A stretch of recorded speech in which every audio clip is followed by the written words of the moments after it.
4 yang kami hormati Profesor Dr. IM Sutrisna MKes, kami persilakan. Makasih Mas Hajar. Bismillahirrahmanirrahim. Assalamualaikum warahmatullahi wabarakatuh. Alhamdulillahirabbil alamin, hamdan nahmin, hamdan syakirin, hamdan yuwafi ni'mahu wa yukafi mazidah, ya rabbana lakal hamdu, ya rabbana lakal syukru. Asyhadu an la ilaha illallah wahdahu la syarika lahu, wa asyhadu anna Muhammadan abduhu wa rasuluhu la nabiyya ba'dahu. Alhamdulillah yang kami hormati Prof. Din Samsudin sebagai narasumber, Ustaz Samsul, Bapak Ibu dosen dan teknik UMS yang insya Allah diberkahi rahmat Allah Azza wa Jalla. Sehat semua hari ini insya Allah. Mohon maaf Pak Rektor tidak bisa hadir karena beliau sedang di Korea tanda tangan MOU dengan salah satu universitas di Korea Selatan. Bapak Ibu, Prof. Din Samsudin yang kami hormati, jadi kami ingin menegaskan kembali komitmen kita bersama bahwasanya ya, kita semua itu kalau sudah masuk di AUM, yaitu UMS menjadi kadernya Muhammadiyah. Tolong ini dicamkan betul, sehingga segala gerak langkah kita itu ya mencerminkan kader Muhammadiyah. Webinar ini, webinar ke-22, salah satu agenda AIK, di samping agenda-agenda yang lain yang sudah kita ikuti bersama. Ada kajian tarjih tadi pagi juga, ada Qiyamul Lail, ada Baitul Arqam, baik dosen maupun teknik begitu. Tema 100 tahun saya kira sangat menarik karena 100 tahun itu beberapa pakar mengatakan kalau organisasi itu dia bisa bertahan 100 tahun, insya Allah dia akan sustain. Muhammadiyah lebih dari 100 tahun, 110 tahun sekarang ini. Dan ternyata insya Allah Muhammadiyah tetap eksis. Yang menjadi renungan kita bersama adalah, jadi kalau beberapa pakar itu mengatakan begini, atau kalau kita lihat flashback ke belakang ya, jadi generasi-generasi awal dari Muhammadiyah, Sabiqun Awalun itu, Haji Ahmad Dahlan, Bagus Hadi Kusumo dan sebagainya, mereka generasi-generasi yang satu tentu founding fathers, generasi yang ikhlas, rela, berjuang, bahkan mengorbankan hartanya untuk manhaj Muhammadiyah ini. Setelah itu muncul generasi kedua, generasi penikmat Muhammadiyah. Mungkin kita ini termasuk yang generasi kedua ini ya, penikmat Muhammadiyah. Artinya begini, kita kerja di AUM, mendapatkan salary yang Muhammadiyan, kita kadang-kadang kurang. Ini yang juga menjadi PR kita bersama. Yang kita khawatirkan kalau muncul generasi ketiga, misalnya generasi yang dia tercerabut ideologinya dari Muhammadiyah. Hal itu yang sangat kita khawatirkan. Maka untuk tadi menghambat atau mencoba meminimalisir potensi generasi ketiga itu ya, kita adakan kajian AIK secara rutin di UMS itu, termasuk kajian tarjih dan webinar series ini. Mudah-mudahan nanti kita simak bersama, insya Allah UMS sebagai AUM ya, tetap kadernya kader militan, dosen dokter, dosen tekniknya adalah militan kader Muhammadiyah. Itu sambutan dari kami. Mohon maaf kalau ada kesalahan. Bapak Syirudin, Assalamualaikum warahmatullahi wabarakatuh. Waalaikumsalam warahmatullahi wabarakatuh. Terima kasih Profesor Dr. IM Sutrisna MKes yang sudah menyampaikan sambutannya. Dan baik Bapak Ibu yang kami hormati, pada kesempatan pagi hari ini Profesor Dr. Din Samsudin MA akan menyampaikan tentang pernyataan pikiran Muhammadiyah jelang 1 abad. Dan moderator di kesempatan pagi hari ini beliau adalah Dekan Fakultas Agama Islam, Bapak Dr. Syamsul dan Magister Agama. Mohon Ustaz, kami persilakan untuk Ya, terima kasih. Assalamualaikum warahmatullahi wabarakatuh. Waalaikumsalam warahmatullahi wabarakatuh. Alhamdulillah wassalatu wassalamu ala Rasulillah wa ala alihi wa ashabihi wa man walah wa la haula wa la quwata illa billah, amma ba'd. Yang terhormat Prof. Din Samsudin yang pada hari ini berkenan menjadi narasumber kita, dan Bapak-Bapak Wakil Rektor, karena Bapak Rektor sedang di Korea, dan seluruh dosen dan tenaga kependidikan Universitas Muhammadiyah Surakarta yang dirahmati Allah. Alhamdulillah pada pagi ini kita dapat bersilaturahim, bermuajahah melalui Zoom ini dengan sebuah tema yang sangat penting. Ini kalau Prof. Din mungkin ya mengenang ya 17 tahun yang lalu, bukan 17 ya, berarti 12 tahun yang lalu ya. 12 tahun yang lalu kita mengeluarkan sebuah pernyataan pikiran bahwa Dzawahirul Afkar Al-Muhammadiyah Abru Qarnin min Zaman, yaitu pada Muktamar Muhammadiyah ke-45 di Malang, yang kemudian di Jogjanya adalah Dzawahirul Afkar Al-Muhammadiyah fi Al-Qarnil Asani di abad kedua. Mungkin nanti bisa sambung menyambut ya, dari yang abad dan pemikiran abad yang kedua, karena melintasi zaman, saya kira begitu. Nah, ini bagaimana kondisi waktu itu dan bagaimana pemikiran-pemikiran itu dimunculkan, kemudian efeknya bagi persyarikatan, warga Muhammadiyah, amal usaha, dan seluruh pergerakan dakwah Muhammadiyah. Barangkali nanti bisa dikupas tuntas oleh Prof. Din Samsudin. Saya kira itu sebagai pengantar, tidak berpanjang kalam. Kami persilahkan yang terhormat Ustaz Profesor Dr. Din Samsudin untuk menyampaikan kajiannya. Monggo. Bismillahirrahmanirrahim. Assalamualaikum warahmatullahi wabarakatuh. Waalaikumsalam warahmatullahi wabarakatuh. Subhanallahi wa bihamdih adada khalqih wa ridha nafsih wa zinata arshih wa midada kalimatih. Alhamdulillahi haqqa hamdih wa syukru lillahi haqqa syukrih wala hawla wala quwwata illa billahil aliyyil azim. Yang saya hormati para pimpinan UMS, Bapak Wakil Rektor dan Dekan Fakultas Agama Islam UMS, yang menjadi moderator ya, Profesor Dr. Syamsul Hidayat. Kalau belum Profesor, Al-Ustadz itu bahasa Arabnya, terjemahnya Profesor. Bapak-bapak, ibu-ibu, dan saudara-saudara, para dosen, tenaga kependidikan, dan karyawan yang semoga kita semua dirahmati Allah Subhanahu wa Ta'ala. Amin ya rabbal alamin. Terlebih dahulu saya memberikan apresiasi dengan rasa syukur kepada UMS yang semakin mengukuhkan diri sebagai Center for Academic Excellence, pusat keunggulan akademik, tidak hanya bertaraf nasional, bahkan juga internasional. Ya.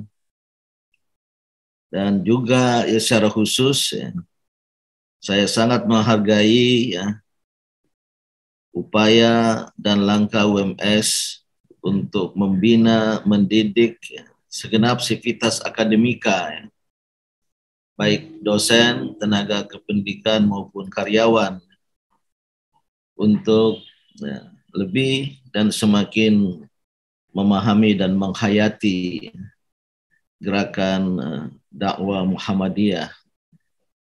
Tadi saya dengar dari Bapak Wakil Rektor, ya, segenap pendidik, dosen dan karyawan sejati adalah kader Muhammadiyah.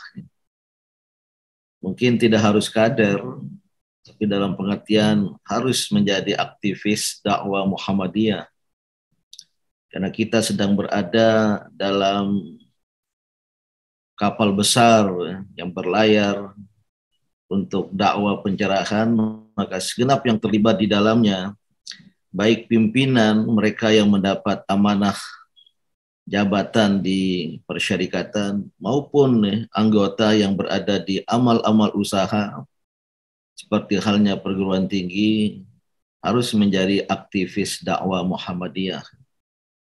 Dan oleh karena itulah kegiatan semacam ini menjadi sangat penting dan kita semua baik yang menjadi pimpinan maupun anggota bahkan anggota baru harus ikut dalam rangka memiliki pemahaman, penghayatan tentang Muhammadiyah yang kita cintai ini. Nah, topik kali ini ya, pernyataan Muhammadiyah, pernyataan pikiran Muhammadiyah jelang 1 abad. Ini diingatkan oleh Dr. Samsul Hidayat tadi, ini produk Muktamar Malang ya. Karena di Yogyakarta juga kita mengeluarkan hal yang serupa ya, walaupun lebih maju, yaitu pernyataan pikiran Muhammadiyah 1 abad. Ya. Saya anggap ini tadi ya, produk Muktamar Yogyakarta, bukan ya, Dr. Samsul Hidayat? Ya. Berarti Malang. Yang di Malang ya. Nah, pikiran ini ya, atau dokumen ini merupakan kesepakatan dalam rapat pleno PP Muhammadiyah periode Muktamar Jakarta, yaitu tahun 2000 sampai dengan 2005, yang diketuai oleh almarhum Profesor Dr. Ahmad Syafi'i Ma'arif, dan saya mendapat amanah sebagai wakil ketua waktu itu, salah seorang wakil ketua. Dan jelang Muktamar Malang tahun 2005, ya, setahun atau 2 tahun, ya, kita sudah membicarakan persiapan Muktamar. Seperti sekarang juga ya, jelang Muktamar ke-48 di UMS nanti, saya pikir PP Muhammadiyah sudah menyiapkannya mungkin 2-3 tahun lalu, hanya terkendala COVID. Jadi selain masalah teknis ya, penyelenggaraan Muktamar itu sendiri, ya, Muhammadiyah atau PP Muhammadiyah terbiasa untuk membicarakan persoalan-persoalan substantif. Dan sejak Muktamar Malang itu kita sudah menerapkan satu pendekatan perencanaan strategis, strategic planning, yaitu meletakkan gerakan Muhammadiyah dalam sebuah perencanaan yang berorientasi pada masa depan. Kalau tidak salah ingat, untuk sampai ke 2025, bahkan 2050. Saya kira ya, kawan-kawan yang berada di Fakultas Ekonomi, Bisnis maupun jurusan manajemen sangat familiar ya, dengan pendekatan strategic planning ya, berdasarkan perintah Al-Quran, wal tanzur nafsum ma qaddamat ligat, adalah setiap diri menyiapkan apa yang akan dilakukan pada masa depan sebagai future oriented, orientasi pada masa depan. Dan Muhammadiyah kita ini sudah bergerak ya, melewati tahapan orientasi. Yang pertama, orientasi kepada kerja, dan kerja, kata Presiden Jokowi. Muhammadiyah sudah dari awal sekali menjadi gerakan praksis, ya, yaitu action oriented, yang menghubungkan iman dan amal. Alladzina amanu wa amilus sholihat, orientasi pada kerja, bukan hanya pada bicara, bukan hanya pada kumpul-kumpul, itu paguyuban, tapi sudah pada kerja. Itu yang melahirkan ribuan amal usaha dalam berbagai bidang. Nah, yang kedua, Muhammadiyah tidak sekedar berorientasi pada kerja, tapi juga pada mutu dari kerja, ya, yaitu quality oriented, ya. Ahsanu amala, ya. Alladzi khalaqal mauta wal hayata liyabluwakum ayyukum ahsanu amala. Berorientasi pada kerja dan kinerja terbaik. Ahsanu amala. Nah, yang ketiga ya, saya mengamati gerakan Muhammadiyah itu berorientasi pada masa depan. Ya. Itulah future oriented. Ayat yang saya bacakan tadi itu. Jadi orientasi pada kerja, pada mutu atau kualitas kerja terbaik dan pada masa depan. Ini menjadi watak dari Islam yang berkemajuan itu. Yang hari ini harus lebih baik dari hari kemarin, dan hari akan datang harus lebih baik dari hari ini. Nah, itu pertama yang sudah menonjol pada periode 2000 ya, sampai 2005 dan menjelang Muktamar Malang, sehingga kita sudah letakkan gerakan Muhammadiyah itu dalam sebuah perencanaan strategis ya, mewujudkan masyarakat Islam yang sebenar-benarnya, atau tepatnya menjunjung tinggi dan menegakkan dan menjunjung tinggi agama Islam sehingga terwujudnya masyarakat Islam yang sebenar-benarnya. Ini kita pahami sebagai visi tak berjangka waktu. Kita belum tahu kapan itu masyarakat Islam yang sebenar-benarnya akan terwujud, baik dalam skala nasional Indonesia, dalam skala lokal di Jawa Tengah, atau mungkin di Keresidenan Surakarta. Nakamura pada muktamar di Jakarta ya, saya ingat Profesor Nakamura, maksud saya, pengamat tentang Muhammad dari Jepang. Oh, mohon maaf, Dr. Samsul, di muktamar Yogyakarta tahun 90 ya. Ya, 90. Ya, tahun 90 saya pulang dari Amerika ya, sebagai pengamat tentang Muhammadiyah. Beliau bertanya kepada kita, tahun 90 itu kan sudah berapa tahun? 72 tahun Muhammadiyah ya. Ya, 90 kurang 12. 98 ya, atau berapalah ya. Ya.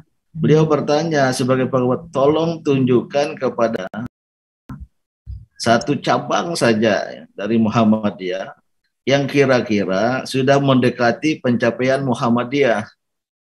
Ya, frasa belakangnya itu mewujudkan masyarakat Islam yang sebenar-benar. Agak bingung kita ya, mau dibawa kemana itu?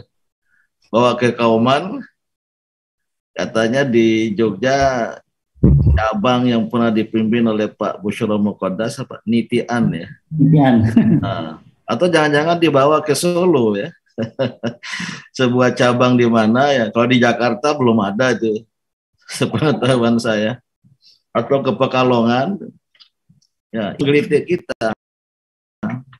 Kalau begitu kita perlu bergerak ya, melangsungkan gerakan persyarikatan ini secara sistematis dan dinamis.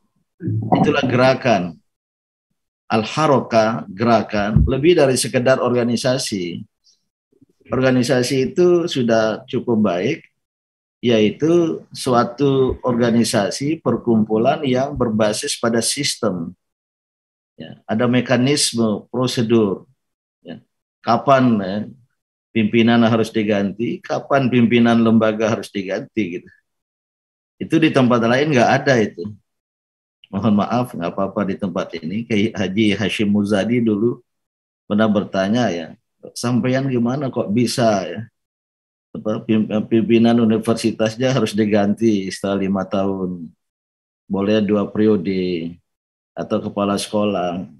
Kalau kami nggak bisa itu, apalagi pimpinan pondok pesantren, karena pesantren itu bukan milik organisasi, dia berdasarkan ya, legal basis atau dasar hukum tersendiri dalam yayasan. Nah, itulah Muhammadiyah kita, lebih dari sekedar organisasi yang sudah ada mekanisme seperti itu, tapi gerakan yang sistematis dan dinamis. Ini dua ya, ada sistematis dan dinamis. Maka perlu ada sebuah perencanaan strategis. Itu sudah mulai kita di Malang kita. Dan kemampuan manusia untuk memproyeksikan masa depan itu ada 25 tahun. Agak dulu negara, era Orde Baru ada pembangunan jangka panjang, jangka menengah, hanya 25 tahun, ada PJP. Ya, setiap 25 tahun. Muhammadiyah juga demikian, kalau nggak salah kita ambil 2000 patokannya, sampai 2025, ini sekitar 3 tahun lagi, Muhammadiyah harus sampai ke titik ini. Kemudian nanti 2025 sampai 2050 25 tahun kedua sejak kita mulai perencanaan strategis, Muhammadiyah harus sampai ke titik ini gitu. Saya tidak ingat itu redaksi ya. Itu yang pertama, mohon maaf agak mundur saya mulai sebagai pembukaan ini. Yang kedua, waktu itu kita pikirkan ada satu naskah yang bersifat monumental. Ya, waktu itu diskusi di PP itu hangat sekali ya. Kita semua sepakat. Ya. Tidak bisa saya katakan ada yang pertama mengusulkan, ya. Tapi sama-sama lah mengusulkan. Ya. Untuk jelang 1 abad, tepatnya 2012, ya. Sementara Muktamar Malang kan 2005, jadi 7 tahun kemudian, ya. Muhammadiyah perlu menyiapkan sebuah dokumen sejarah ya, yang pernah dilakukan oleh banyak kelompok-kelompok atau gerakan-gerakan lain. Kalau Marxisme waktu itu ada disebutkan sebagai contoh, ya, itu punya manifesto, ya, tentu manifesto politik ya, ketika berusia 1 abad. Ada gerakan lain, ya, saya lupa sebagai contohnya, walaupun tidak banyak ya yang menerapkannya. Nah ini Ustadz Syamsul mengacu kepada hadis itu ya. Innallaha yab'atsu ilal ummah ila qaumin ya, fi ra'si mi'ati sanatin may yujaddidu lahu dinah. Saya mengatakan bukan hadis, tapi qaul al-Imam Al-Ghazali. Sesungguhnya Allah Subhanahu wa taala akan mengutus kepada umat, pada umat ini, umat Islam ya, pada setiap 100 tahun, pada puncak 100 tahun.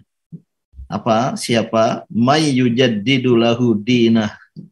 Siapa yang memberi pemikiran baru, pembaruan terhadap bukan agamanya, terhadap pemahaman tentang agamanya. Kalau agamanya al-Islam sudah baru terus itu. Tapi pemahaman kita perlu disegarkan. Ya, itulah kemudian ya, pintu masuk bagi tajdid, bagi pembaruan pemikiran Islam. Ya. Tentu di situ nanti ada perbedaan pendapat di kalangan umat Islam, di kalangan pemikir kita ya. Hal-hal mana saja yang boleh diubah dan mana yang harus dipertahankan. Selalu harus berorientasi pada 2 ya. Jadi ada dimensi ats-tsawabit, tsabit yang tetap, yang nggak boleh diubah ya. Tapi ada juga dimensi tajdid yang memungkinkan perubahan gitu. Ini juga nanti menjadi dasar ya, pembaruan Muhammadiyah ya. Tetap menegakkan keseimbangan at-tawazun bainat tajrid wa tajdid. Keseimbangan antara tajrid, pemurnian, dan pembaruan. Dalam bidang akidah dan ibadah mahdah itu tajrid, pemurnian, itu bukan wilayah perubahan. Sesuatu yang tetap at-tsawabit. Ya. Kemudian nanti ada yang boleh diubah ya, menyangkut urusan kehidupan manusia ya, al-umur ad-dunyawiyah atau al-muamalat. Tapi perubahan itu harus berdasarkan prinsip-prinsip ya, dari agama Islam itu sendiri gitu. Nah, maka lahirlah ya konsep awal ya, tahun 2005 ini dari Muktamar Malang ya. Ya kita waktu itu berdebat itu apa yang menjadi istilah atau diksi yang dipakai. Nah, udahlah, ada yang mengatakan manifesto, wah, itu mirip komunis nanti. Ada yang mengusulkan saya lupa diskusinya. Akhirnya disepakati istilah yang netral, generik, umum, yaitu pikiran. Maka disebut pernyataan pikiran. Ya. Jadi tidak sekedar pikiran, tapi pernyataan pikiran. Jadi ada satu statement. Gitu. Muhammadiyah jelang 1 abad. Dulu Ustadz Syamsul ramai dibicarakan, ini harus ada bahasa Arab nih di bawahnya. Gitu. Saya ingat sekali yang mengusulkan itu almarhum Ustadz Muhammad Muqaddas. supaya ada bahasa Arab. Justru bahasa Inggris nggak usah ada gitu. Karena ada, oh ya, yang saya sebut tadi istilah-istilah lain ya, di luar sana itu selain manifesto ya, ada juga centennial statement. Ya, centennial itu 1 abad. Centennial statement itu ada gerakan-gerakan di dunia ya. Yang saya ketahui parlemen agama-agama dunia, World Parliaments of Religions ya. Kebetulan saya hadir tahun 93 di Chicago, memperingati 1 abad dari parlemen pertama tahun 1893 ya, dan mengeluarkan istilah Centennial Anniversary, peringatan 1 abad, sekaligus ada Centennial statement. Maka ketika dicari bahasa Arab ini, waduh, kita berbeda pendapat itu. Yang tahu bahasa Arab ada selain Pak Prof. Ustadz Muhammad Muqaddas, ada yang jurusan bahasa Arab Profesor Syafiq Mugni, apalagi Pak Yunahar. Ya. Akhirnya kita minta tolong kepada Ustadz Muhammad Muqaddas yang dosen bahasa Arab di UIN Sunan Kalijogo untuk mencari bahasa Arab yang bagus. Nah, pada rapat berikutnya atau 2 rapat berikutnya beliau menyampaikan, itulah yang tadi dibaca oleh Ustadz Sabtul, Zawahir Zawahirul Afkar ladal Muhammadiyah ibra qarnin minaz zaman. Ya, ini mohon maaf saya tidak bisa baca, nih lampu mati dia dapat. Kecil, saya sedang pegang teks ya. Pegang teks pernyataan pikiran jelang 1 abad itu. Ini debat juga, cuma saya ingat sekali almarhum Ustadz Muhammad Muqaddas itu bilang, saya sudah tanya orang Arab katanya. Ada teman beliau, murid beliau di pasca sarjana UIN Jogja, orang Irak katanya. Yang benarnya Zawahir. Kita agak keberatan ada Zawahir. Kalau nggak salah ini ada buku Basam Tibi, Malik bin Nabi, Az-Zahira Al-Quraniyah. Diterjemahkan ke dalam bahasa Indonesia fenomena Al-Quran. Az-Zahira. Maka dipilih Zawahirul Afkar. Ya. Ibra qarnin minaz zaman, dalam lintasan 1 abad. Ini sekedar pendahuluan. Apa yang menjadi kandungan dari dokumen ini? Ya, saya kira bapak-bapak, ibu-ibu, saudara-saudara bisa merujuk nanti. Saya punya PDF-nya tapi nggak bisa saya tayangkan. Ini mutlak perlu nanti ya, supaya kita ngaji kitab putih itu. Ini naskahnya sudah dibukukan khusus ya. Oh, ini ada ya. Oh, Zawahir Al-Afkar Al-Muhammadiyah Abra Qarnin Minaz Zaman. Ada juga Al-Afkar Ladal Muhammadiyah. Ya. Saya tidak baca itu. Mungkin aja yang menayangkan, tolong ini ya. Pak, bagian-bagian ya. Ya. Kalau yang pengantar ini di atasnya mohon maaf naik ya. Ini hanya semacam konsideran ya. Betapa pentingnya adanya dokumen ini. Lanjut nomor 1 ya, komitmen gerakan Muhammadiyah ya, saya kira ini harus dibaca nanti ya. Yang pada intinya kita menegaskan apa yang menjadi komitmen dan dasar-dasar gerakan Muhammadiyah sebagai gerakan yang rahmatan lil alamin. Terus ya. Muhammadiyah yang yang sini yang telah berkiprah bagi bangsa dan negara ya, lewat amal-amal usahanya dan seterusnya. Terus ini sekedar aja, saya tidak jelaskan itu. 3 ya, kiprah Muhammadiyah sangat dinamis ya, maka perlu belum maksimal, maka perlu disempurnakan sesuai dengan tujuan Muhammadiyah. B ini pandangan keagamaan Muhammadiyah. Terus saja ya. Saya tidak usah mungkin juga hadirin, kalau nggak ditayangkan di screen nggak susah ya. Pandangan keagamaan Muhammadiyah. Nah, 3 ini pandangan Muhammadiyah tentang kehidupan. Ya. ya, kehidupan Muhammadiyah itu sendiri, kehidupan umat Islam yang intinya harus lebih maju. Dan sekolah di sini ya di nomor C ini, coba tadi apa C ya, pandangan tadi ini juga ada analisa, ada assessment ya dari Muhammadiyah waktu itu ya. Coba tentang kehidupan masyarakat pada era modernisasi, postmodern, jangan modernisasi Indonesia yang mengalami liberalisasi, ya, nanti kita kembali ke situ. Dan ada ini yang menjadi ciri khas Muhammadiyah. Sebenarnya sebelumnya pernah saya tulis ini, ada makalah kecil saya. Masyarakat sudah cenderung kepada ini, dirubah di sini kepada individualisme, egoisme, atau ta'bidun nafs, pendewaan diri sendiri. Kemudian materialisme, ta'bidul mawad, ya, pendewaan penghambaan terhadap materi, dan juga ta'bidus syahwat, hedonisme, ya. Ditambah lagi ta'bid as-siyasiyah, ta'bid as-siyasah.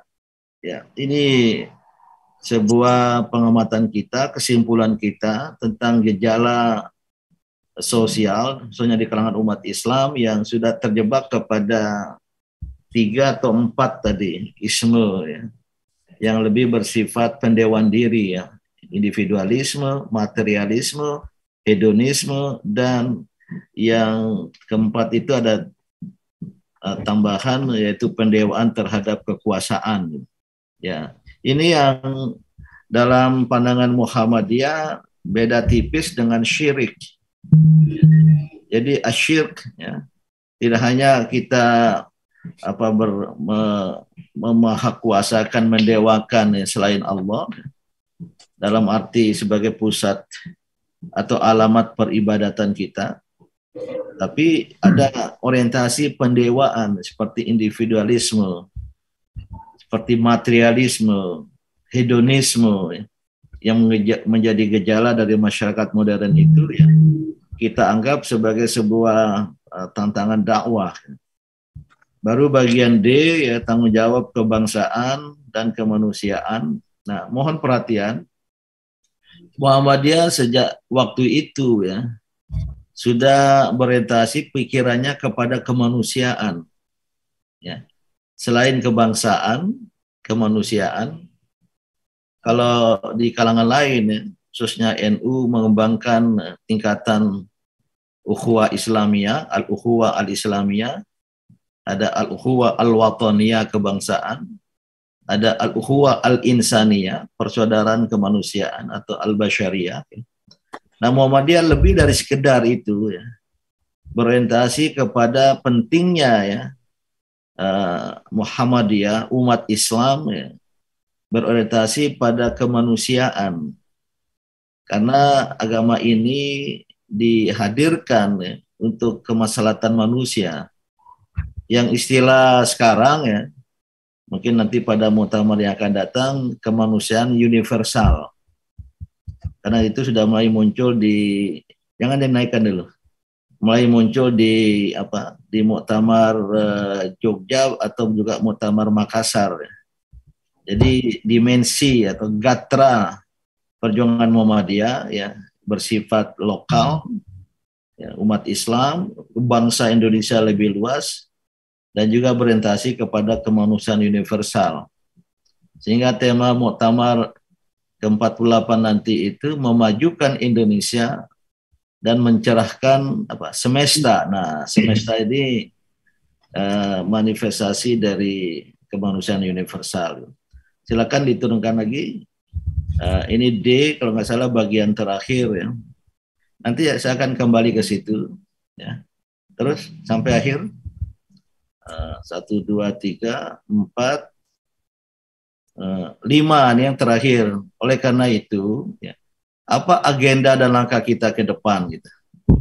Ya, setelah membicarakan, ya, A, B, C, D, lebih merupakan sebagai latar belakang, maka di dalam pernyataan pikiran jelang 1 abad ini, ya, mungkin di sini agak lama dikit, ya, Apa agenda ke depan? Ya. Di sini kata kuncinya Muhammadiyah yang telah menjadi kekuatan nasional harus terus memainkan peran sosial keagamanya. Jadi lebih kepada intensifikasi ya dan revitalisasi. Ini ada kata revitalisasi ya. Jadi kita menyadari memiliki ya vitalitas, kekuatan-kekuatan, nilai-nilai yang kita miliki ya. Baik Muhammadiyah sebagai gerakan amal, kemudian gerakan dakwah pencerahan at-tanwiriyah. Ad-dakwah at-tanwiriyah itu pertama adalah membebaskan, tahrir, kemudian yang kedua memberdayakan, takdir atau tatwir, mengembangkan, dan yang ketiga memajukan. Dan banyak ya disebut modal sosial, modal budaya Muhammadiyah dari pikiran-pikiran yang telah disampaikan oleh pendiri Muhammadiyah sebagai gerakan amal ya. Itulah Al-Ma'un, teologi Al-Ma'un ya. Ada juga katanya Ahmad Dahlan sudah mengajarkan surah Al-Asri ya, teologi Al-Asar yang lebih berorientasi pada kesadaran waktu, dan di situ juga ada pesan kemajuan ya. Kemudian ya, ada juga teologi al-insyirah ya. Untuk kita meyakini ya Allah akan membuka jalan ya. Inna ma'al usri yusron dan seterusnya itu. Kemudian dibingkai ya oleh pentingnya organisasi. Itulah masuk Ali Imran 104. Wal takum minkum ummatu yad'una ilal khair wa ya'muruna bil ma'ruf wa yanhauna 'anil munkar dan seterusnya itu ya. Jadi pikiran-pikiran, ajaran-ajaran awal dari pendiri Muhammadiyah, Kiai Haji Ahmad Dahlan ya, saya tidak tahu urutan ya. Katanya sudah mengajarkan Al-Asar dulu sebelum Al-Ma'un.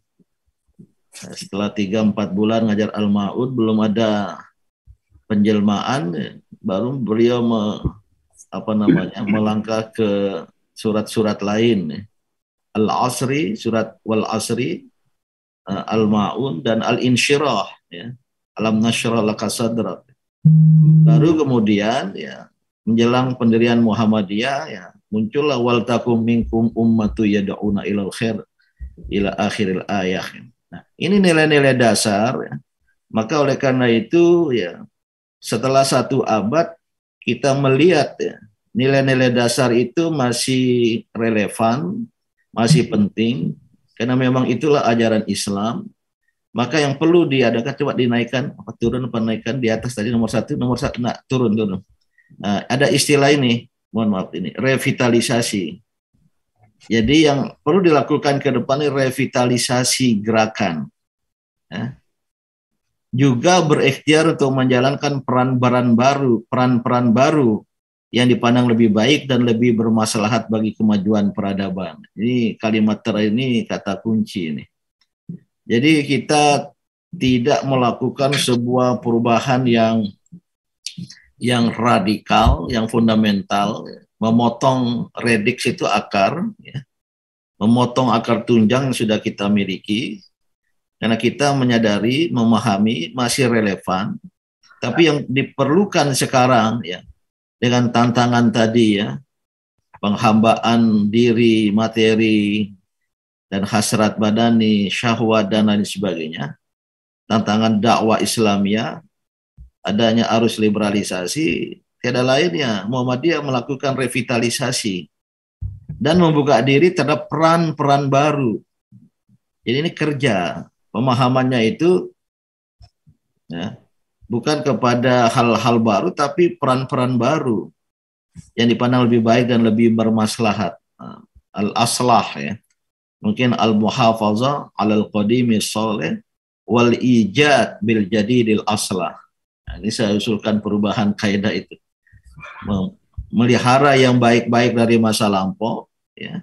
Tetapi menciptakan yang terbaik pada masa sekarang. Bukan sekedar al-akhdhu mengambil. Ini yang pertama langkah. Yang kedua, naik nomor 2.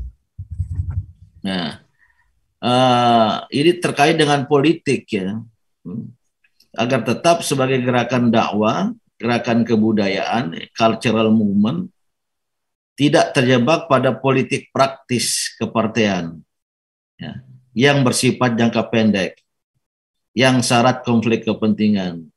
Saya kira 2005 itu ya beberapa tahun setelah reformasi Indonesia yang mengubah ya dasar-dasar ketatanegaraan kita, khususnya sistem politik dan sistem ekonomi, sudah mulai kelihatan hasilnya gitu.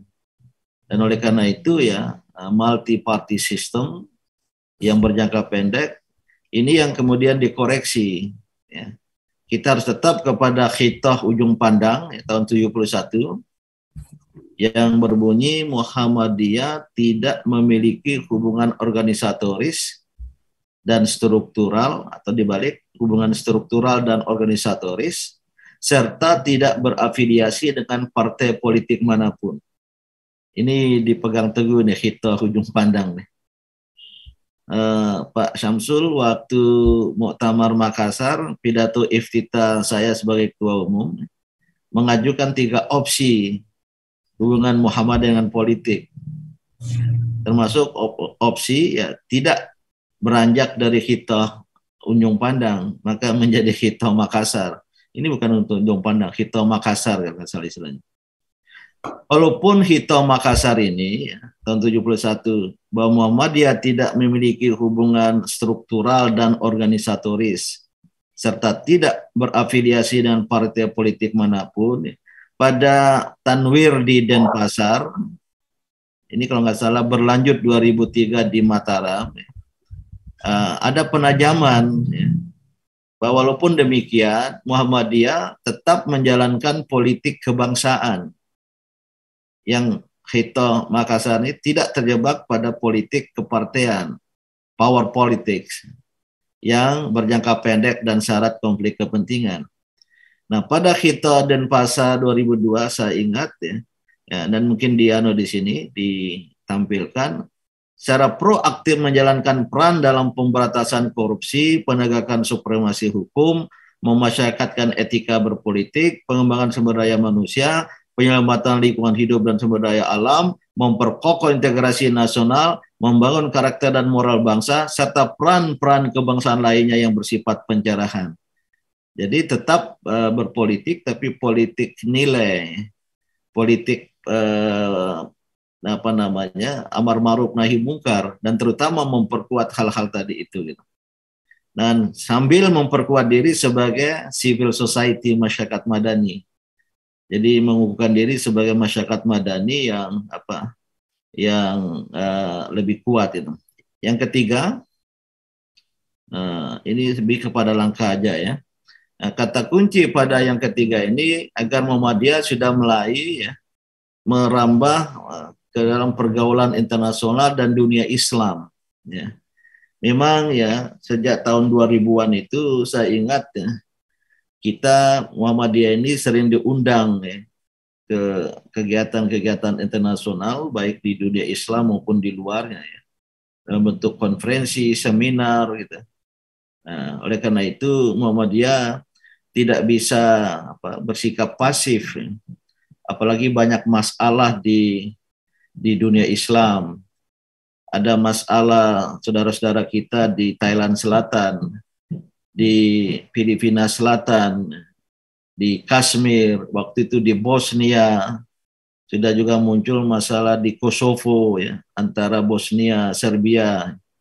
Selain juga ya masalah-masalah di bagian lain, dan biasanya dalam Muktamar Muhammadiyah hanya ada pernyataan atau desakan ya, terhadap masalah tadi. Nah, nomor 3 ini dalam pernyataan pikiran Jelang 1 Abadi agar terpanggil untuk menjalankan peran global, membangun tatanan dunia yang lebih damai, adil, maju dan berkeadaban.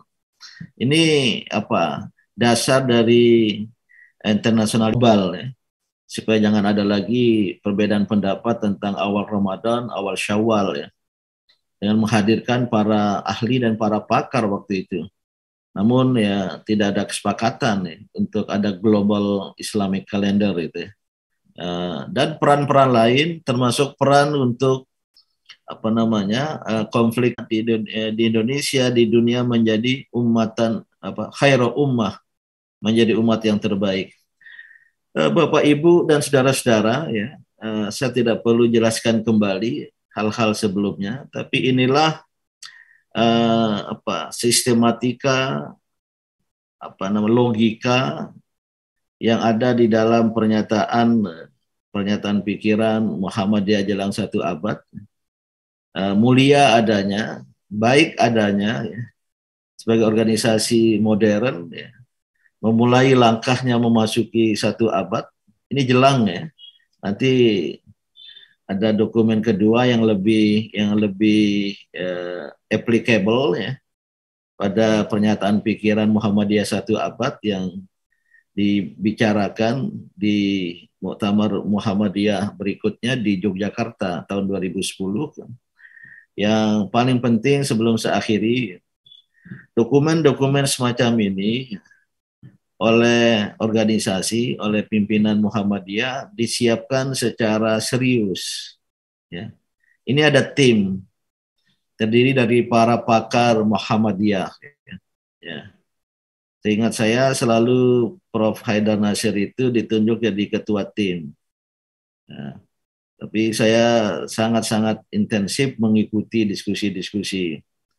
Dan nanti pada 2005 ya ke 2010 ya, selain ada pernyataan pikiran 1 abad ya hasil 2010, walaupun 1 abadnya belum, masih 2 tahun lagi 2012, itu ada pernyataan dan menjadi pesan penting dari pidato Ketua Umum waktu kita peringati di Gelora Bung Karno ya, bahwa Muhammadiyah bertekad untuk meluruskan kiblat bangsa dan negara. Ini istilah kiblat ini kita pakai dalam K kecil ya. Karena kiblat bangsa dan negara sudah melenceng. Ada istilah di Muktamar Jogja itu mengalami deviasi dan distorsi. Kehidupan nasional kita melenceng, menyimpang, dan menyeleweng dari nilai-nilai dasar Pancasila dan Undang-Undang Dasar 1945, maka Muhammadiyah bertekad untuk meluruskan kiblat bangsa dan negara. Pada 1 abad pertama berhasil meluruskan kiblat sholat umat Islam. Saya kira ya pengaruh Muhammadiyah luar biasa ya. Walaupun di Masjid Gede Kauman ya, harus miring ya garisnya itu. Dan untuk itulah pada abad kedua ini ingin meluruskan kiblat bangsa dan negara. Nah, itu nanti konsekuensi dari pernyataan 1 abad. Saya kira ini ya mudah-mudahan bisa kita pahami bersama dan bisa merujuk ke teks nanti ya.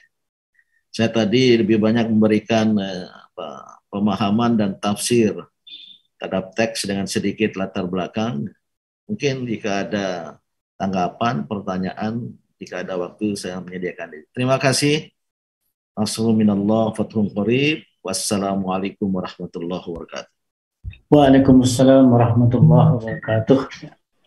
Terima kasih pada Prof. Din Samsudin telah menyampaikan hazanah dokumen, hazanah pikiran, pernyataan pikiran Muhammadiyah jelang 1 abad yang dilahirkan pada 12 tahun yang lalu di Muktamar Muhammadiyah ke-45 di Malang.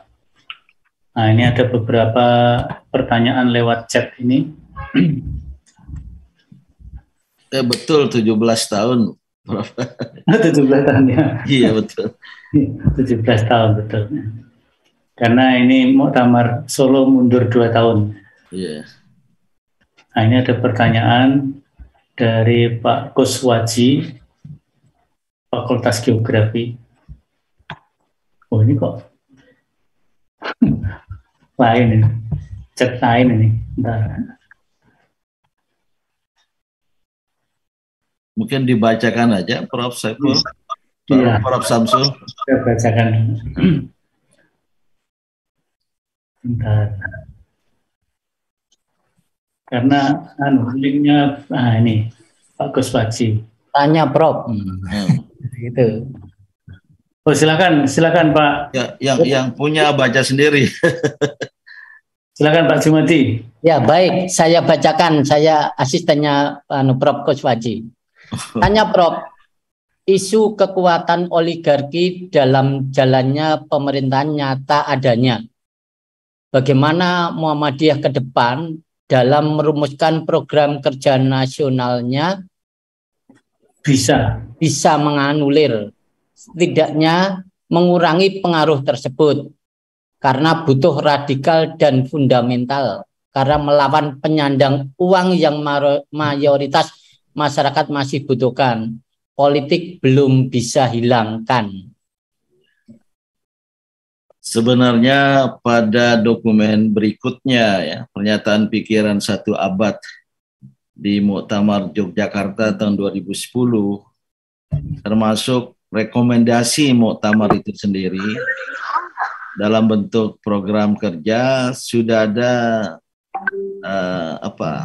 pernyataan imperatif, ya, perintah untuk melakukan itu.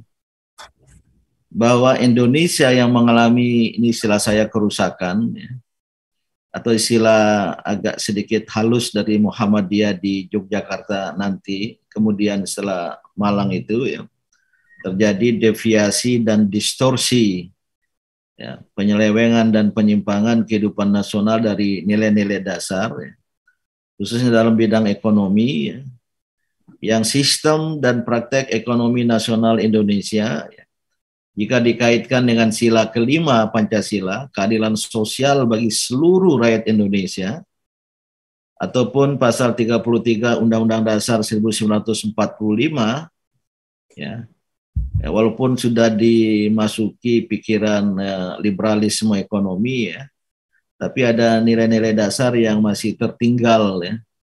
Ekonomi, kekeluargaan, dan sumber daya alam, ya, dikuasai oleh negara, dimanfaatkan bagi sebesar-besar kemakmuran rakyat, ya. Maka Muhammadiyah, ya, pada tingkat perencanaan dan pernyataan ingin mengubah kiblat bangsa dan negara tadi. Oligarki ekonomi dan oligarki politik yang melahirkan istilah ilmu politiknya kleptokrasi, para pejabat yang menjarah aset nasional, kleptokrat, kaum kleptokrat, atau munculnya kleptokrasi, satu kekuatan yang menduduki, ya, jabatan politik dalam kehidupan bernegara, tapi berorientasi pada memanfaatkan bukan kepentingan rakyat, tapi kepentingan diri sendiri. Maka disebut menjara aset nasional. Begitu ada program antigen, vaksin, ternyata ada pejabat yang terlibat.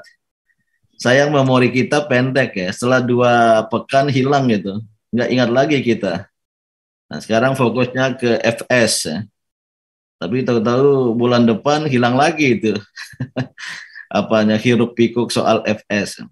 Nah, maka apa yang dilakukan oleh Muhammadiyah, ya, saya ingat 2010, ya, adalah kita luruskan kiblat bangsa negara, tapi hanya mampu, ya, pada tingkat, ya, the art of the possible, seni menjalankan kemungkinan-kemungkinan. Kita kritik, gugat, koreksi, ya, beberapa undang-undang yang kita nilai bertentangan dengan konstitusi.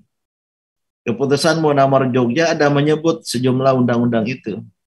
Undang-undang tentang minyak dan gas, tentang minerba, tentang sumber daya air, tentang agraria, atau undang-undang pokok tentang agraria. Itu disebut secara spesifik oleh putusan Muktamar Jogja. Maka sejak 2010, ya, Muhammadiyah menggerakkan gerakan jihad konstitusi, mengoreksi undang-undang itu, terutama yang berhubungan dengan 2, ekonomi dan energi.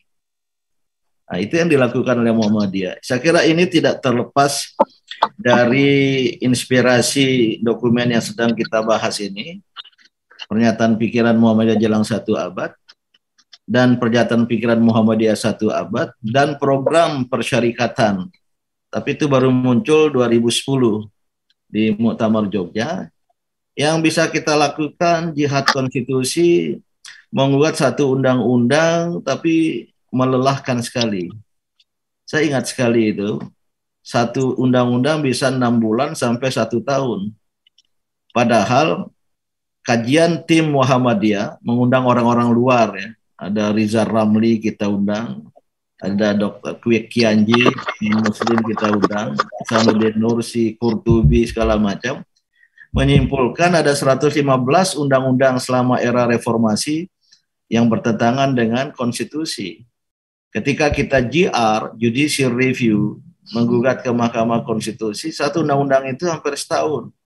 Bisa dibayangkan kapan selesainya. Maka kita fokus pada ya, undang-undang tentang ekonomi supaya jangan ada oligarki tadi. Dan undang-undang tentang energi, dan di situ tempat bermainnya para kaum oligar ya. Minyak, gas, batu bara ya, termasuk juga sawit dan lain sebagainya gitu. Tapi hasilnya terus terang ya tidak maksimal ya. Maka sebenarnya ya sudah muncul kritik orang luar, kembalikanlah kehidupan kenegaraan Indonesia ini kepada khitohnya. Undang-undang dasar yang disepakati oleh para pendiri bangsa tahun 18 Agustus 1945 ya. Bukan 1 Juli, 18 Agustus 1945. Tapi kan gerakan ini mentok, nggak akan mau itu parlemen atau partai-partai politik di DPR, karena mereka lebih menikmati dengan undang-undang yang ada ya, termasuk sistem politik. Jadi saya kira ke depan ini perlu menjadi agenda Muktamar ke-48 nih. Lebih maju lagi ya. Mungkin nggak usah ada pernyataan pikiran lagi, Pak Samsul. Nanti pernyataan pikiran Muhammadiyah jelang 1 abad. Di Jogja pernyataan pikiran Muhammadiyah 1 abad. Nanti di Makassar, Solo pernyataan pikiran Muhammadiyah pasca 1 abad. Kita penuh dengan konsep-konsep. Ini era pelaksanaan pembuktian, tinggal dipertajam saja nanti ya. Kalau saya dasar teologis untuk mempertajam itu Ali Imran 104 itu. Muhammadiyah jangan berhenti di tengah. Wal takum minkum ummatun, organized people. Alhamdulillah organisasi kita rapi. Tapi banyak melakukan yad'una ilal khair. Ad-da'wah ilal khair sudah bagus lah ya. Melayani pendidikan, kesehatan, sosial. Tapi yang keduanya itu yang paling penting, wa ya'muruna bil ma'ruf wa yanhauna 'anil munkar. Karena logikanya kalau amar ma'ruf nahi munkar tidak dilaksanakan, hasil ad-da'wah ilal khair itu bisa pupus, bisa tergerus. Maka nggak capek-capek ujungnya wa ulaika humul muflihun, orang-orang yang memperoleh keberuntungan, kebahagiaan dan kemenangan gitu. Nah, Pak Amin Rais bagus sekali ya. Amar ma'ruf nahi munkar itu dihimpitkan dengan amar adil nahi zulum. Ya'muruna bil adli wa yanhauna 'anil zulmi. Kalau bahasa amar adil nahi zulum gitu. Tidak sekedar ma'ruf dan mungkar tadi itu, karena memang yang terjadi ini adalah kezaliman. Ini adalah organize mungkarat ya, dalam kehidupan kenegaraan kita. Lihat saja puncaknya itu kayak gunung es ya, berupa buta aksara moral ya, dengan kasus yang paling akhir. Tahu ada rektor, profesor katanya suka menuduh orang-orang lain radikal.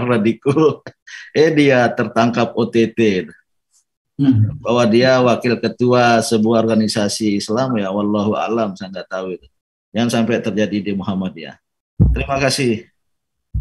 Ya, baik, terima kasih Prof. Ini ada Pak Soleh Amini. Moga Pak Soleh, langsung saja Pak Soleh.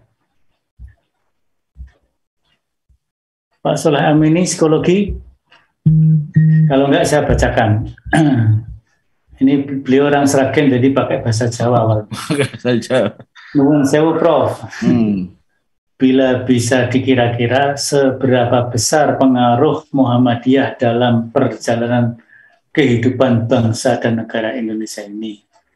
Sehingga Muhammadiyah perlu dan penting untuk mengeluarkan pernyataan-pernyataan seperti pernyataan pikiran jelang 1 abad tersebut. Ya, pasti bisa dikira-kira ya. Tapi saya bukan peramal, bukan penerawang. Gitu. Biar itu siapa namanya itu Rara. Gitu. Tapi jelas adanya pernyataan pikiran ini sebagai sesuatu yang perlu, tidak harus, perlu dan penting ya. Karena perjalanan sebuah organisasi 1 abad ya, agar jangan kehilangan arah, jangan kehilangan fokus ya. Sebab kalau sudah 100 tahun asik masuk menjalankan organisasi bisa lupa itu nilai-nilai dasar. Maka ini semacam tadkirah saja ya, semacam peringatan saja, sekaligus ya menyegarkan pemahaman kita tentang nilai-nilai dasar dan sekaligus juga membuka arah bagi perjalanan ke depan gitu. Bahwa Muhammadiyah ya telah berjasa dan berpengaruh ya ke dalam kehidupan nasional kita ya, saya kira bukan kita saja, orang luar sudah mengakui ya. Tidak bisa dibayangkan Indonesia seperti sekarang tanpa Muhammadiyah. Kalau tidak ada gerakan pemurnian akidah seperti Muhammadiyah, saya kira corak keislaman umat Islam Indonesia ini wah, sudah bergumul dan terpapar oleh virus-virus yang kita sebut TBC itu ya. Takhayul bid'ah dan khurafat. Dan itu tidak akan memajukan umat Islam. Dan oleh karena itu Islam tidak menjadi faktor memajukan Indonesia. Maka Muhammadiyah datang dengan segala konsekuensi dan risikonya. Dan tidak sedikit yang mengkafirkan sebagai agama baru. Dan pasti ada resistensi ya, bagi pengamal dan penghayat dan pengamal TBC itu sendiri. Dan Muhammadiyah tidak hanya ya pemurnian akidah tadi, tapi kemudian secara nyata ya menjalankan pembaruan dalam bidang kebudayaan, pendidikan, sosial, kesehatan dan lain sebagainya. Nah jadi bukan dikira-kira, ya, tapi kita punya asesmen ya, secara real ya. Data-datanya ada itu. Saya tahu pamannya Prof. Bambang Sudibyo di rapat PP itu mengajukan data-data ekonomi. Ya. Walaupun seingat saya beliau tuh optimis ya. Indonesia bisa tampil sebagai negara ekonomi besar di dunia. Gitu. Ya. Tapi tidak menjadi kenyataan sekarang ini. Gitu.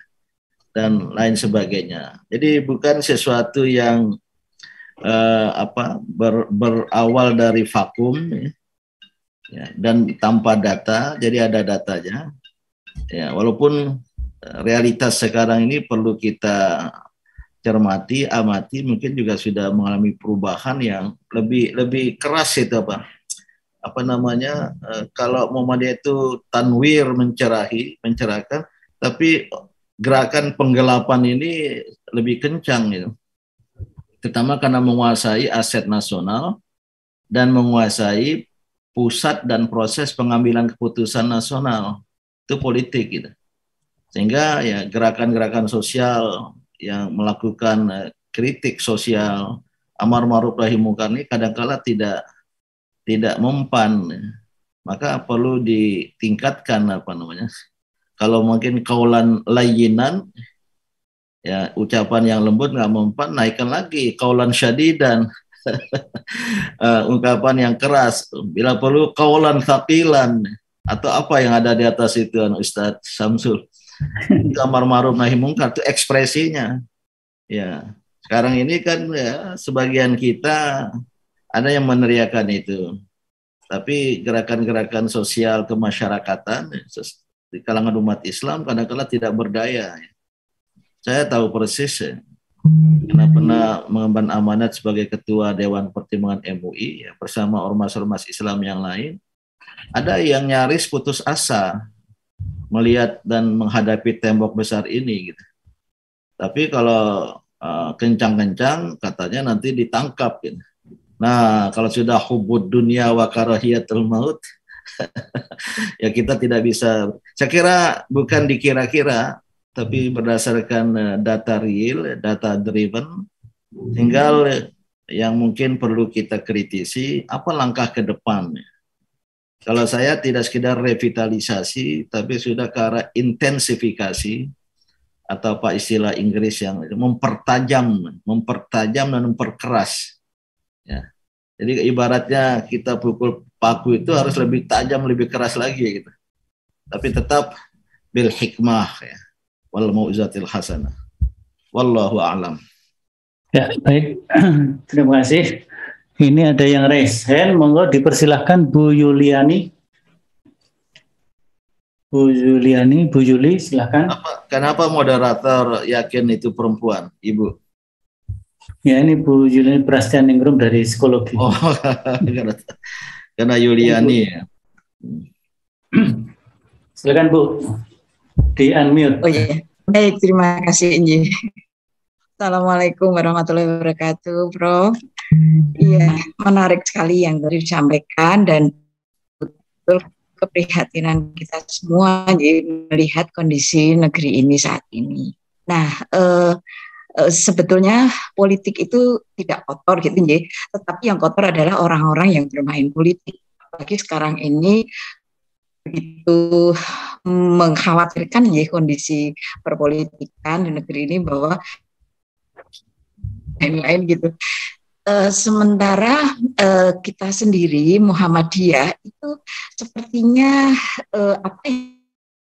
diri dari politik praktis gitu ya, sehingga mungkin saudara-saudara kita, tokoh-tokoh kita, orang-orang yang memiliki kompetensi untuk tidak secara terbuka atau mungkin sangat sedikit yang muncul dari saudara-saudara kita Muhammadiyah. Padahal saya punya keyakinan Allah.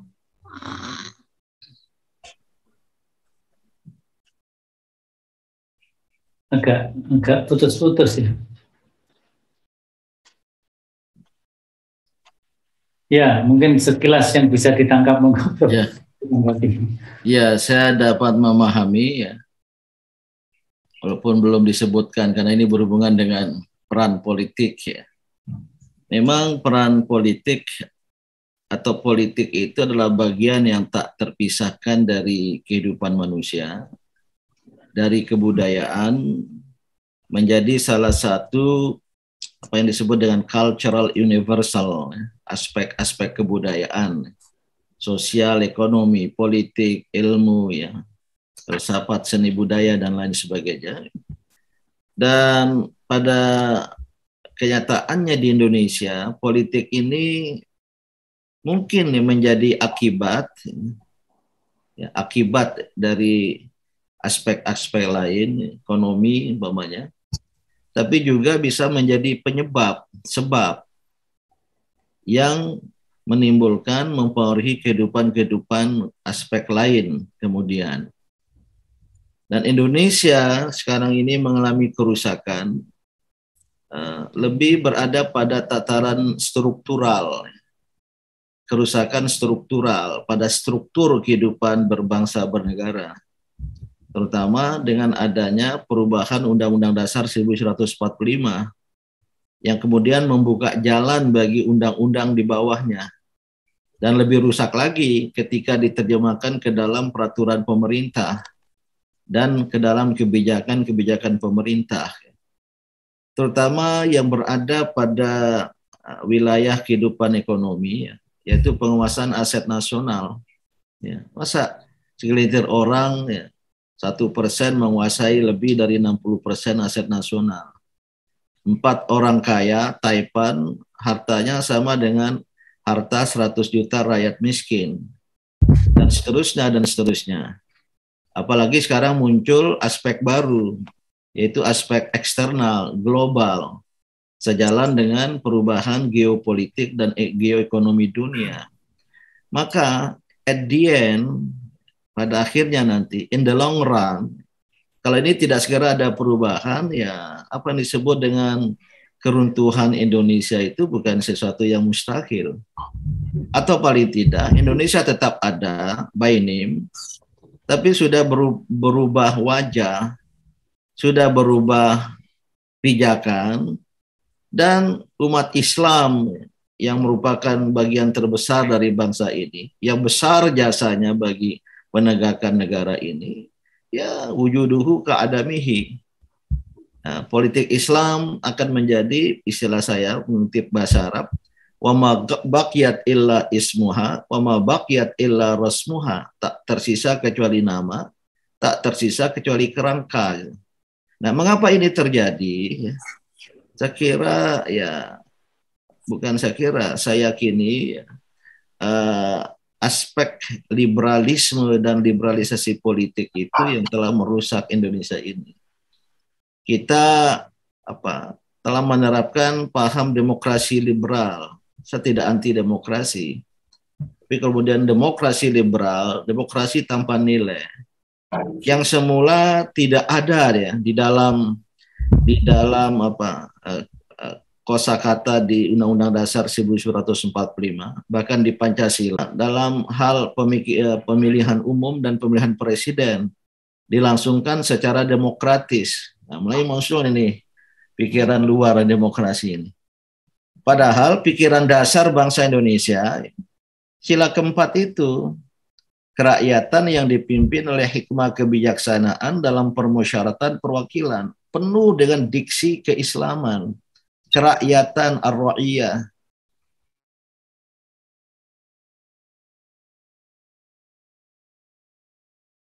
Musyawarah, perwakilan, itu istilah Islami. Saya terakhir ini agak gandung mendalami ini. Mengapa para pendiri bangsa memilih kerakyatan? Dari bahasa Arab ar-ra'iyah. Ar-ra'iyah dalam bahasa Arab itu tidak identik dengan demos dalam demokrasi. Demos dalam bahasa Yunani. Demos rakyat. Itu ada nuansa individual dan liberal. Tapi ketika rakyat ar-ra'iyah itu dihubungkan dengan ar-ra'i, maka ada bainar ra'i war ra'iyah, antara penguasa dan rakyat yang dikuasai. Yang secara harfiah ar-ra'i war ra'iyah itu diambil dari kosakata pengembalaan, pengembala dan gembalaannya. Maka ar-ra'i pengembala, war ra'iyah gembalaannya, yang antara pengembala dan gembalaan itu ada relasi makna. Satu, cinta, al-mahabbah, sangat cinta sayang itu pengembala dengan hewan gembalaannya. Yang kedua, maslahat, mas'uliyah, tanggung jawab. Sangat bertanggung jawab pengembala atas gembalaan, dibawa ke padang rumput agar tidak ada hewannya itu mati kering kerontang. Maka yang ketiga, maslahat, mahabbah, mas'uliyah, dan maslahah. Itu tridimensi dalam relasi antara ar-ra'i war ra'iyah. Kalau itu diambil ke arena politik manusia, antara penguasa dan rakyat harusnya demikian. Tapi ketika demokrasi apalagi liberal masuk, maka pemimpin itu cenderung menjadi pemimpin untuk rakyat yang memilihnya, tidak untuk yang tidak memilih, dan akan membasmi rakyat yang kritis, yang menuntut hak dan lain sebagainya. Ini yang hilang nih dalam kehidupan kebangsaan kita itu.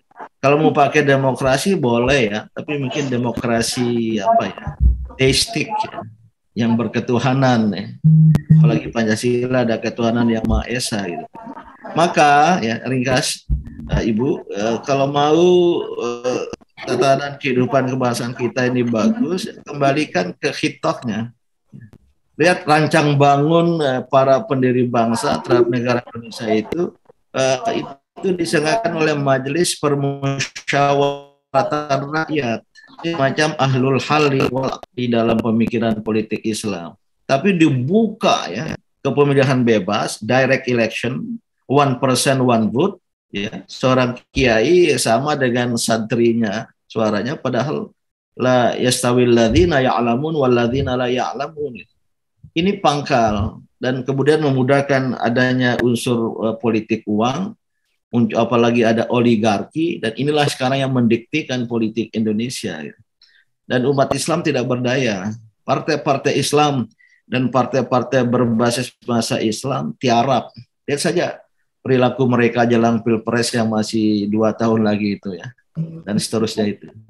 Saya sangat concern dengan dengan perpolitikan Indonesia ini, dikaitkan dengan posisi umat Islam yang akan semakin terpinggirkan, semakin terpojokkan.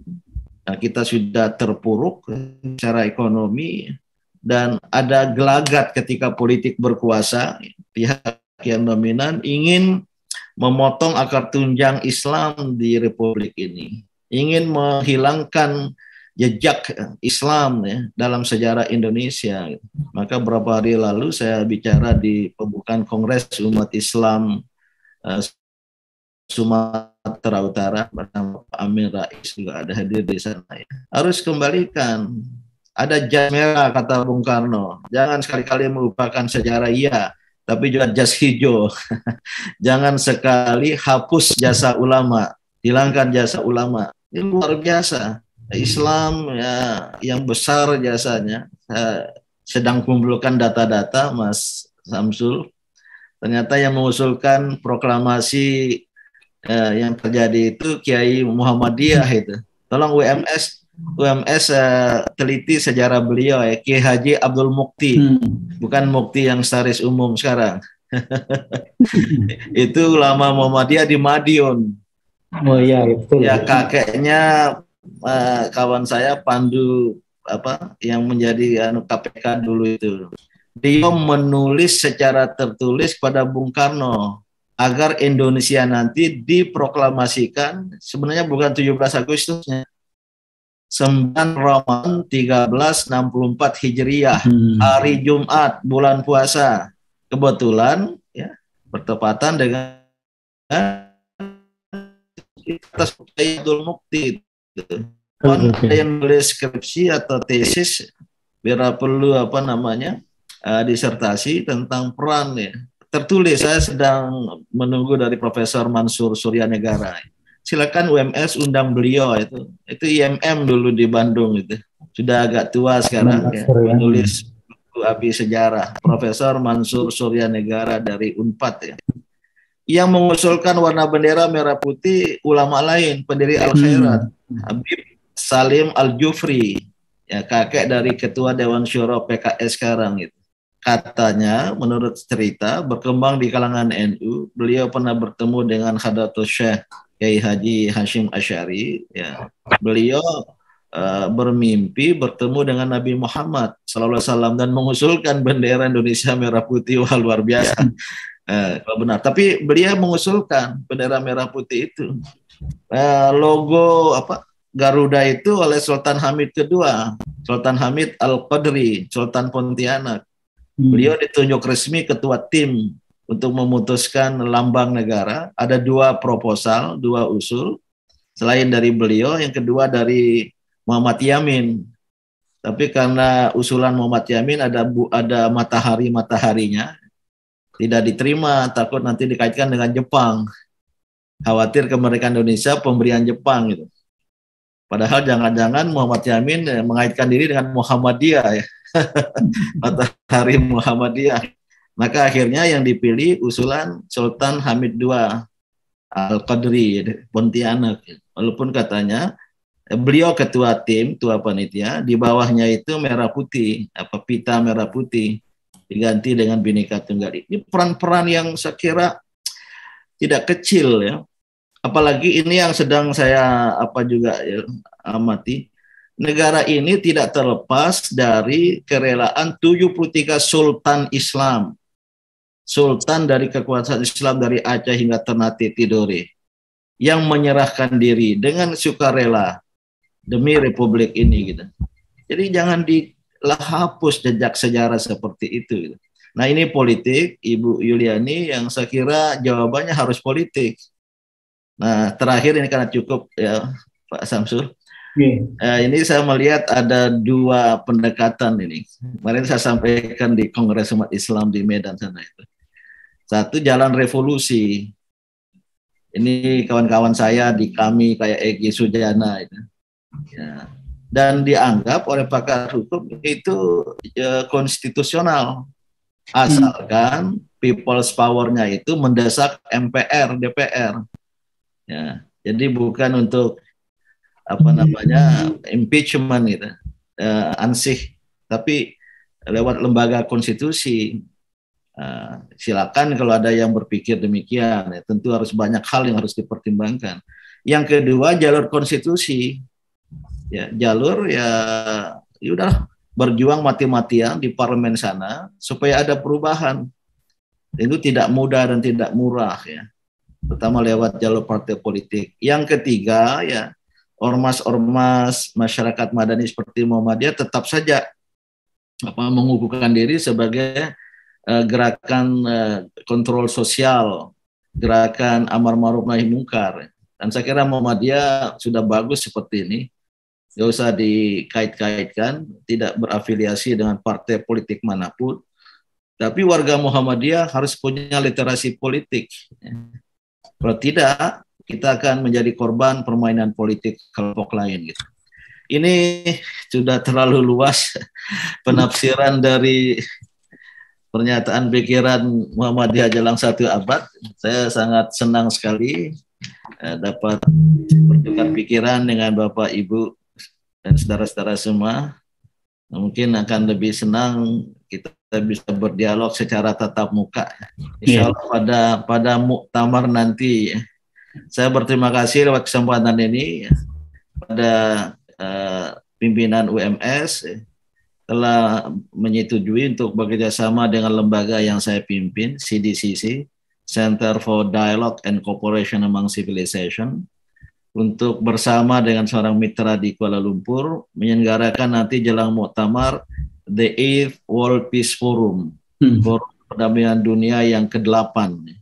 Ya, tanggal semula 16-17, tapi karena pembukaan muktamarnya mundur menjadi 19, maka kita sekarang tanggal 17-18 hanya 2 hari, sehingga para peserta ya tokoh-tokoh dunia itu dapat diundang ke pembukaan muktamar di Stadion Manahan pada tanggal 19.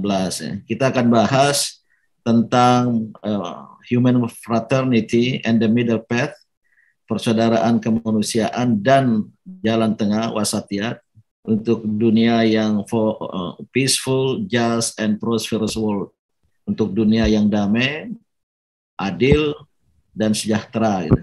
Insya Allah banyak yang kita undang ya, untuk datang, tokoh-tokoh dunia, lintas agama, dan banyak dari tokoh-tokoh Islam. Saya sedang menghubungi ya, agar Grand Sheikh Al-Azhar bisa hadir kembali di UMS. Walaupun saya tahu protokoler Sheikh Al-Azhar ini setingkat presiden dan perdana menteri, maka undangannya harus dari presiden katanya. Tapi lewat jalur lain ya mudah-mudahan beliau berhadir. Yang dapat dipastikan garisnya, beliau akan berpidato melalui video. Terima kasih pada UMS yang menjadi co-sponsor, pertama menyediakan akomodasi, transportasi lokal bagi segenap peserta di luar negeri, dan ini disetujui oleh PP Muhammadiyah menjadi sebuah kegiatan pramuktamar langsung. Ya. Ada sejumlah tokoh yang saya tidak bisa sampaikan tempat ini. Saya ingin mengucapkan terima kasih. Saya kira demikian, Profesor Dr. Samsul Hidayat. Maksudnya segera profesornya diurus. Kawan baik saya. Walaupun jenggotnya semakin panjang aja itu. Dan sudah berpindah dari dunia hitam ke dunia putih. Terima kasih, mohon maaf. Nasrun minallah, fatun qarib, ubashiril mu'minin. Wassalamualaikum warahmatullahi wabarakatuh. Waalaikumsalam warahmatullahi wabarakatuh. Semakin menarik tema yang kita bicarakan. Tetapi waktunya memang sudah dibatasi sampai 10.30, ini sudah 10.32. Sehingga tidak ada yang raise hand, terpaksa kita tidak bisa berikan waktu. Nah, kita cukupkan sampai di sini diskusi kita, kajian kita, pernyataan pikiran Muhammadiyah jelang 1 abad. Saya kira berbagai dokumen, konsep, pemikiran yang dilahirkan dalam berbagai kegiatan, apa itu muktamar, tanwir, selalu ada sifat yang pertama adalah melakukan revitalisasi, melakukan kembali kepada khitoh, ya. Tapi juga sekaligus menatap masa depan, bagaimana langkah-langkah ke depan, sebagaimana tadi juga kita saksikan di dalam dokumen Zawahirul Afkar Al-Muhammadiyah Abru Qarnin min Zaman yang kita kaji pada siang hari ini. Meskipun juga sudah melintasi dengan yang 1 abad dan yang pasca 1 abad atau abad yang kedua. Saya kira demikian. Terima kasih kepada Prof. Din Samsudin atas pencerahannya dan juga kepada para sivitas akademika, para dosen, para tendik yang ikut serta di dalam berpartisipasi di dalam kajian webinar ini. Tentu tidak hanya ilmu yang kita dapatkan, tapi juga pengalaman rohaniyah dan terutama jihad fi sabilillah melalui Persyarikatan Muhammadiyah dan amal usahanya. Mudah-mudahan Allah selalu memberikan hidayah, ma'unah dan taufik kepada semuanya. Amin. Kembalikan kepada pembawa acara Mas Azhar. Baik, terima kasih Ustaz Samsul.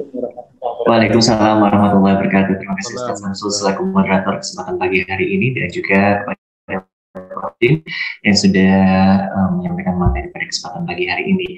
Dengan demikian maka webinar series kajian bulanan 11 akademika UMS seri ke-22 berakhir sampai di sini. Terlebih dahulu mari kita akhiri dengan bacaan Alhamdulillah. Mohon maaf apabila ada hal yang kurang berkenan. Subhanallahumma wa bihamdika asyhadu an la ilaha illa anta astaghfiruka wa atubu ilaik. Assalamualaikum warahmatullahi wabarakatuh. Waalaikumsalam warahmatullahi wabarakatuh. Recording stopped.